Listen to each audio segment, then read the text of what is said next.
games. You're in the game.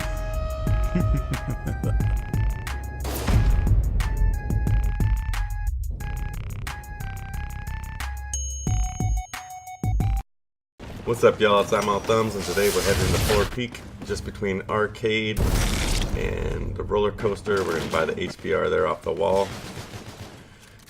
This video is about a particular epic variant of the HVR called the Gemini, which allows you to have Akimbo SMGs. The HVR is a wall buy in both Zombies in Spaceland and Rave in the Redwoods, so it's actually pretty incredible to be able to just go buy Akimbo SMGs off the wall. Look over here on the side and we can take a look at this variant here. It comes with two attachments, Twin Sanity and Readiness. Twin Sanity is what gives you the Akimbo. Readiness is a quick reload that works when the magazine is fully empty. This variant was named after the astrological sign Gemini, sign of the twins. Since I'm both an identical twin and born under the sign of Gemini, I love the name. Alright, let's show you this animation real quick. You won't see this on your screen, but when you pull out the guns in front of your buddies, bang, you pull out one and split them apart. It's a pretty cool little animation you can control your friends with. Here's some of this as gun in action. This is the stock gun with no attachments on it here. It is pack-a-punch and I do have double tap. As you can see, recoil can be a bit of a problem with these things until you get used to using them. There's some specific techniques that make it a little easier.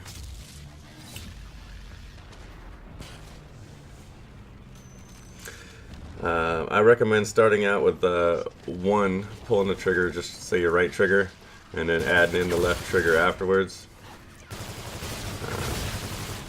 It has a couple of added benefits. One, it keeps the recoil down, and two, it actually covers the reloads, so you're still shooting with the left gun while you're reloading with the right gun, and vice versa. If you get those things staggered by starting one before the other one, then you never really have any time where you're not shooting bullets.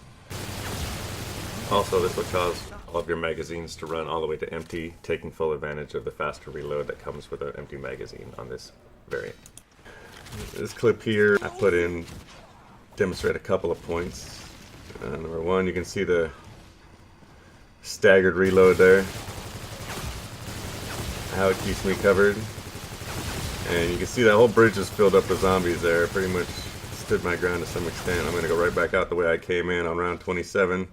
That's a pretty narrow area. There's a lot of firepower that you can harness in those guns if you get yourself down into it.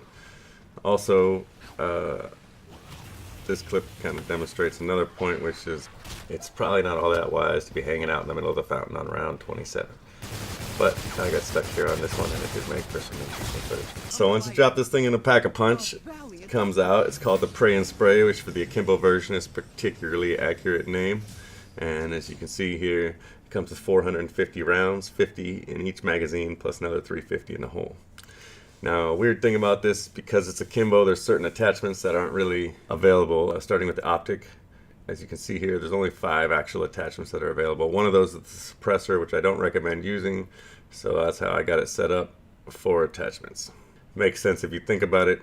You wouldn't be able to use a grip without a second hand, or a quick draw for that matter. Also the stock, you're never going to be aiming down sights, so why would you want that? Alright, so as you can see here, it's a pack-a-punch version. This has all the attachments on it, the laser sights and everything else. The extended mags are a big one, bumps me up to 75 in each magazine and 525 in reserve, so total of 675 rounds. Not a bad little look, really.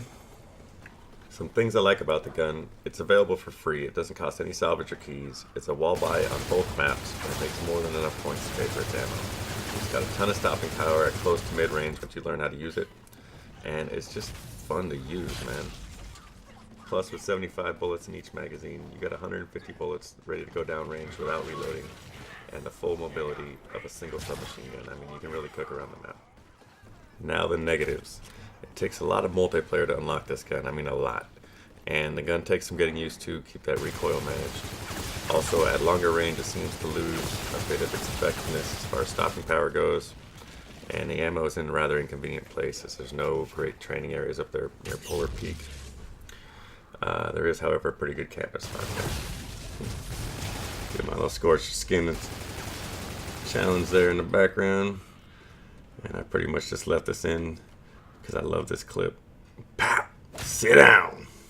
Alright, to summarize all the crap I just spewed at you, I probably wouldn't play all the multiplayer required to unlock this gun just to unlock this gun, but Kendall 44 with camber attachment is in the same mission team at level 40, so if you're going to unlock that, you might push on to unlock this. If you do have it unlocked, I recommend giving it a shot. I had a blast filming this, and thanks for watching, everybody.